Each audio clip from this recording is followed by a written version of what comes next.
The Superintendent of Police East Khasi Hills, Rituraj Ravi, on Tuesday informed that the police have challenged the bail granted by the District Council Court to a juvenile who was allegedly involved in the gang rape of a woman in the city. Speaking to the media, Ravi informed that the District Council Court has passed an order granting bail to the juvenile who was one of the 4 accused involved in the gang rape.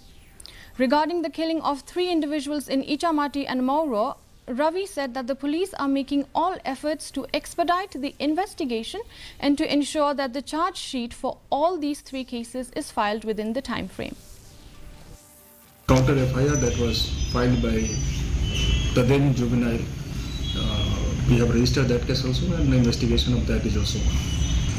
It was one order was passed from here, from the District Council Court, and we have challenged that. The 2 cases at Ichamati and the 1 case at Moro, they are under investigation, and we are making all efforts to expedite the investigation and to ensure that the charge sheet in all these 3 cases is filed within the time frame.